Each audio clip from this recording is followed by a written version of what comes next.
నిరుపేదల జీవనోపాధిని మెరుగుపరచడమే లక్ష్యంగా ప్రభుత్వం పరిపాలన కొనసాగుతుందని మంత్రి నారాయణ కుమార్తె శరణి అన్నారు. నెల్లూరులోని నిరుపేదలకు తమ ట్రస్ట్ ద్వారా ఇచ్చిన మాట ప్రకారం వీలైనంత సహాయం అందజేస్తున్నామని వివరించారు. నెల్లూరు గోమతి నగర్లోని మంత్రి క్యాంపు కార్యాలయంలో మంత్రి నారాయణతో కలిసి ఆమె 23 మందికి తోపుడు బండ్లు, 40 మందికి కుట్టు మిషన్లను అందజేశారు. ఎన్నికల ప్రచారంలో భాగంగా నగరంలో తమ దృష్టికి పలువురు తమ సమస్యలను తెలియజేసి ఆర్థిక సహాయం కోరారని అన్నారు. దాంతో నిరుపేదల కోసం తమ కుటుంబ సభ్యులంతా కలిసి నారాయణ ట్రస్ట్ ఏర్పాటు చేసి కొంత నిధులు సమకూర్చామని శరణి తెలిపారు. ఈ ట్రస్ట్ ద్వారా నిరుపేదలకు ఆర్థిక సహాయంతో పాటు జీవనోపాధుల మెరుగుదలకు తోడ్పాటు అందిస్తున్నామని అన్నారు. తోపుడు బండ్లు ఇప్పటిదాకా 200 ఇచ్చామండి.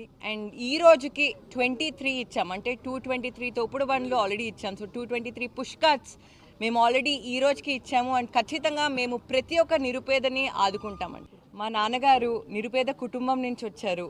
నిరుపేదల సమస్యలు తెలుసుకున్నారు. ప్రచారం చేస్తున్నప్పుడు, ఇంటింటికి వెళ్తున్నప్పుడు ఎన్నో సమస్యలు చెప్పారు. చాలా వరకు అమ్మ మాకు ఆర్థిక సహాయం చేయండి అమ్మ, మేము ఈ పేరు చెప్పుకొని రుణపడి ఉంటాము అని.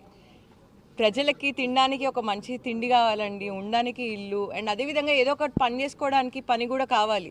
సో అందుకని మా నాన్నగారు చంద్రబాబు నాయుడు గారు ఆలోచించి తోపుడు బండ్లు 23 ఇప్పించడానికి అంగీకరించారండి.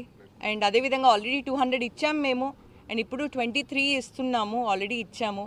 అండ్ నిరుపేదలు చాలా సంతోషంగా ఉన్నారు. ఖచ్చితంగా ఆంధ్రప్రదేశ్ రాష్ట్రం భవిష్యత్ అన్నా, లేకపోతే నెల్లూరు ఒక మంచి మెట్రోపాలిటన్ సిటీగా డెవలప్ అవ్వాలన్నా అది నారాయణ గారు ఇంకా చంద్రబాబు నాయుడు గారే చేయగలరండి. ఎప్పటికప్పుడు ప్రజల సమస్యలు తెలుసుకొని వాళ్ళకి ఏం కావాలో మేమున్నాము, మేము సపోర్ట్ చేస్తాము, మేము ఖచ్చితంగా మీ ఆర్థిక పరిస్థితిని పెంచుతాము అని గొప్ప సంకల్పంతో ఈ మంచి అవకాశాన్ని వదులుకోకుండా ముందుకు తీసుకెళ్తున్నారండి. తోపుడు బండ్లు ఇప్పటిదాకా 200 ఇచ్చామండి.